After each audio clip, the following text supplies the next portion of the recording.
Halo everyone, Assalamualaikum warahmatullahi wabarakatuh. Sebelumnya perkenalkan, nama saya Lulu Amelia dengan NPM 10090303246, Prodi Manajemen Fakultas Ekonomi dan Bisnis Universitas Islam Bandung.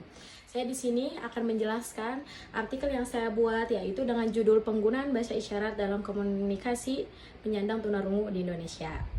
Nah, sebelum saya masuk ke definisi tunarungu, saya akan menjelaskan tentang definisi komunikasi. Seperti yang sudah kalian ketahui, komunikasi adalah kebutuhan mendasar bagi manusia untuk menyampaikan kebutuhan mereka, perasaan mereka, ide, ataupun sharing-sharing hal yang kita obrolkan setiap hari. Penelitian menunjukkan 75% waktu manusia itu dihabiskan untuk berkomunikasi. Lalu penyandang tunarungu menggunakan bahasa isyarat untuk berinteraksi karena keterbatasan pendengaran. Nah, adanya bahasa isyarat itu untuk mempermudah untuk lebih memahami penyandang tunarungu saat berinteraksi, berkomunikasi dengan orang lain. Di Indonesia ada dua sistem utama dalam pembelajaran bahasa isyarat, yaitu Bisindo dan Sibi. Apa sih perbedaan antara keduanya? Nah, nanti saya akan jelaskan di slide berikutnya ya. Sebelum saya menjelaskan Bisindo dan Sibi, saya akan menjelaskan tentang definisi dan konsep bahasa isyarat. Nah, setelah tadi saya menjelaskan definisi komunikasi, saya akan menjelaskan definisi bahasa isyarat adalah komunikasi manual menggunakan gerakan tangan, ekspresi, ataupun dengan tubuh. Sedangkan kalau komunikasi biasa itu kan kita hanya secara lisan gitu kan ya. Sedangkan bahasa isyarat itu dengan gerakan tangan, ekspresi wajah, dan juga mungkin gerakan tubuh kita. Nah, modalitasnya bahasa isyarat itu visual karena gerakan tangan dan gestural kan gerakan. Membedakannya dari bahasa lisan yang kita mengucapkan, yaitu oral, auditoris, mendengarkan. Bahasa isyarat memungkinkan penyandang tunarungu menyampaikan ide dan kebutuhan.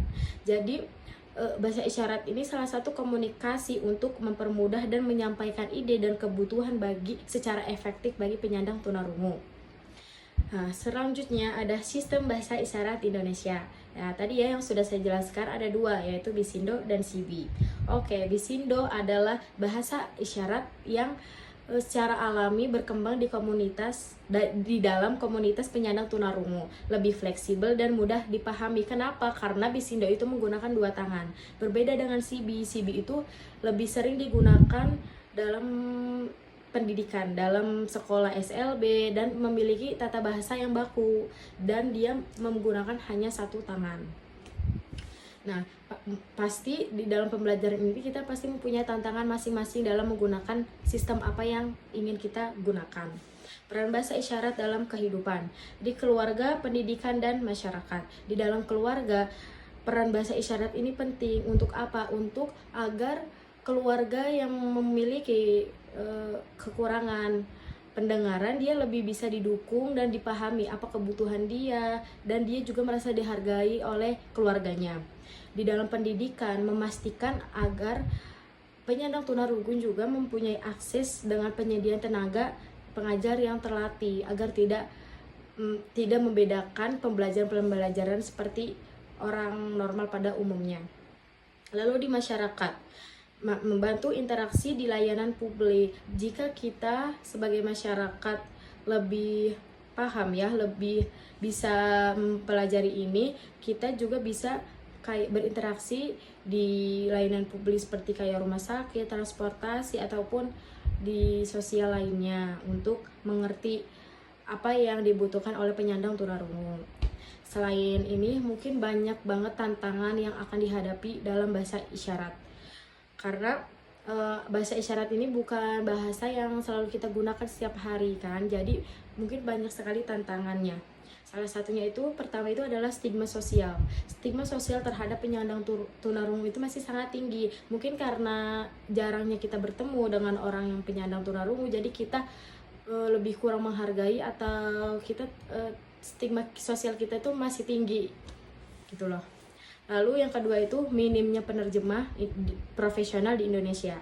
Penelitian yang saya temukan, hanya ada sekitar 500 di seluruh Indonesia penerjemah profesional bahasa isyarat.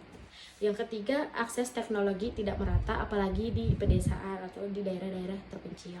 Jadi mungkin berbeda dengan perkotaan yang lebih maju, yang teknologinya lebih maju, sedangkan di pedesaan itu mereka kekurangan, minimnya keterbatasan itu gitu. Upaya. Jadi saya akan menjelaskan sekarang upaya peningkatan edukasi dengan mengadakan pelatihan bahasa isyarat bagi keluarga mungkin ya, agar mereka juga lebih paham apa yang dibutuhkan oleh keluarganya dan juga untuk kita semua masyarakat. Memasukkan bahasa isyarat ke dalam kurikulum pendidikan. Menurut aku poin kedua ini sangat penting. Agar apa? Agar mungkin dari kalangan SMA ataupun SMP ataupun sebagai mahasiswa kita harus bisa memiliki kita bisa punya penggunaan dalam bahasa isyarat gitu. Kita lebih bisa mengerti walau hanya sekedar abjadnya ataupun basic-basicnya aja gitu kan. Lalu ada meningkatkan kesadaran inklusivitas melalui kampanye program publik. Kita bisa mengadakan seminar ataupun agar masyarakat lebih menyadari bahwa pentingnya bahasa isyarat. Lalu ada pemanfaatan teknologi, karena sekarang di era digital kita harus memanfaatkan teknologi dengan sebaik-baiknya, yaitu mengembangkan aplikasi penerjemah berbasis AI. Mungkin banyak ya sekarang itu aplikasi-aplikasi untuk bahasa isyarat untuk penyandang tunarungu, tapi mungkin masih sulit digunakan atau kurang ramah dalam digunakan untuk banyak orang. Lalu membuat perangkat penerjemah bahasa isyarat yang terjangkau. Nah ini kita juga harus bisa memanfaatkan teknologi dengan membuat perangkat mungkin yang lebih ramah, aplikasi-aplikasi yang lebih ramah dan mudah digunakan untuk semua orang. Lalu memperluas infrastruktur digital agar merata di Indonesia. Seperti tantangan tadi, kurangnya perataan dalam digitalisasi. Pembelajaran alfabet isyarat. Nah saya di sini akan sedikit mencontohkan atau memberikan pembelajaran tentang isyarat ya, dimulai dengan alfabet dasar. Nah, di sini lihat ya. Di sini ada fotonya, kalian bisa lihat sendiri. Mohon maaf ya kalau saya salah mempraktekkan. Di sini ada si B dan si Bisindo. Si B itu menggunakan satu tangan. Kalau A itu seperti ini, dia hanya seperti ini. Berbeda dengan Bisindo yang menggunakan dua tangan. Ini mungkin lebih mudah dipahami ya oleh banyak orang daripada kayak gini, kayak gitu kan. Itu salah satu contohnya. Lalu kosakata dalam ekspresi. Nah ini juga kalau ekspresi itu lebih ke kayak ekspresi dia juga harus menentukan ya. Itu yang mungkin lebih mudah saat kita merasa bahagia. Nah terus juga kita gembira seperti itu dan lain-lainnya ya. Lalu ada angka dalam bahasa isyarat. Kalau mungkin 1 sampai 10 itu bisa lebih mudah. Tapi untuk udah puluhan, ratusan itu kayak lebih susah ya. Kayak 100, Kayak kalau nggak salah kayak gini. Kayak gini tuh 100. Terus kayak gini itu 60. Iya, kayak gini ya. Coba nanti kalian bisa dilihat lagi. Oke. Lalu ada sapaan dalam bahasa isyarat. Nah, di sini juga kita harus tahulah basic-basic, apalagi sapaan yang cuma kayak halo, ataupun di sini tuh kayak halo, selamat sore dan selamat malam tuh hampir mirip, cuman kayak perbedaannya mungkin di derajat apa ya, siku derajat kita kayak halo, halo, atau selamat sore mungkin agak kesini, atau malam kayak gini ya, selamat malam. Mungkin itu yang bisa saya praktekkan, nanti selebihnya kalian lihat aja ya, ataupun lihat video-video yang lebih bisa membantu gitu kan. Terus ada kursus dan pelatihan bahasa isyarat. Kita sebagai masyarakat mungkin yang mau lebih cepat memahami, kita mungkin bisa ikut kursus bahasa isyarat, karena dengan adanya infrastruktur profesional mempercepat kita juga memahami bahasa isyarat itu. Lalu berlatih dengan komunitas. Nah, kita bisa langsung berlatih dengan komunitas tunarungu agar apa sih? Agar kita lebih mengerti. Oh, ini real life yang kita lebih bisa langsung praktik. Oh, seperti ini, berbicara, berkomunikasi, berinteraksi dengan penyandang tunarungu gitu kan. Lalu konsistensi dan latihan, dengan latihan rutin, terus kalian istiqomah, entah itu setiap hari, setiap minggu, berapa kosakata setiap itu akan lebih meningkatkan memori dan kelancaran kalian dalam berbahasa isyarat. Ada dukungan kebijakan. Nah, Di Indonesia sudah mengakui bahasa isyarat itu sebagai bahasa resmi dilindungi hukum, lalu menyediakan di penerjemah di ruang publik, walaupun mungkin masih terbatas, tapi itu udah mungkin ada beberapa di ruang publik yang sudah menyediakan. Lalu meningkatkan perhatian pemerintah terhadap kebutuhan penyandang tunarungu.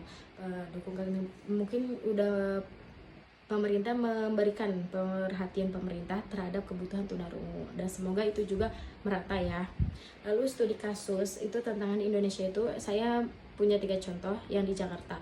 Jakarta itu layanan publik seperti RSUD itu masih minim penerjemah. Mungkin ada beberapa RSUD yang memiliki penerjemah tapi masih sedikit seperti itu. Lalu di NTT sekolah kurangnya memiliki guru mahir, berbeda dengan di perkotaan yang sudah banyak lembaga-lembaga pendidikan gitu kan, sedangkan di NTT itu masih kurang. Lalu dalam global, dalam nasional itu implementasi kebijakan sering terkendala birokrasi. Lalu ada kolaborasi dengan komunitas tunarungu. Nah, libatkan komunitas dalam perencanaan kebijakan. Dan jadi saat kita memiliki kebijakan atau kebijakan pemerintah, kita usahakan komunitas tunarungu juga terlibat dalam perencanaan kebijakan ini agar dia merasa lebih dihargai, dia mengerti apa kebijakan, apa manfaat dan tantangan dalam kebijakan ini. Lalu perkuat organisasi seperti Gerkatin. Gerkatin adalah gerakan kesejahteraan tunarungu di Indonesia untuk pelatihan bahasa isyarat agar mereka juga lebih merasa bersama gitu kan, bersosialisasi gitu. Lalu dorong partisipasi aktif dalam kegiatan masyarakat. Kita harus mendorong aktif dalam kegiatan masyarakat, kita juga harus berpartisipasi. Nah, oke, mungkin sekian yang saya jelaskan. Lalu saya akan menjelaskan kesimpulan dari pembahasan semua tadi. Itu pertama, ada bahasa isyarat penting untuk inklusivitas penyandang tunarungu. Kalau kalian bertanya penting atau tidak sih bahasa isyarat, menurut aku sendiri itu bahasa isyarat itu penting loh. Apalagi saat kita bisa menggunakan bahasa isyarat. Jadi kan kita suatu saat nanti saat kita kita bertemu dengan orang yang memiliki kondisi fisik, kekurangan kondisi fisik, kita bisa membantu dia, kita bisa memahami dia, kita bisa menghargai dia gitu ya. Nah, perlunya edukasi, kebijakan, dan teknologi. Mungkin karena bahasa isyarat ini masih minim ya penggunaannya, jadi mungkin sangat banyak kebijakan dan teknologi dan tantangannya. Lalu kolaborasi semua pihak menciptakan masyarakat yang inklusif. Dengan kita berkolaborasi, berpartisipasi, itu bisa menciptakan masyarakat yang inklusif. Oke. Mungkin cukup sekian dari saya. Mohon maaf bila banyak salah kata ataupun penjelasan yang kurang jelas ataupun penjelasan yang salah. Saya mohon maaf. Terima kasih sudah menonton video ini. Dan jangan lupa subscribe. Wassalamualaikum warahmatullahi wabarakatuh. Like and comment and subscribe ya guys. Dah.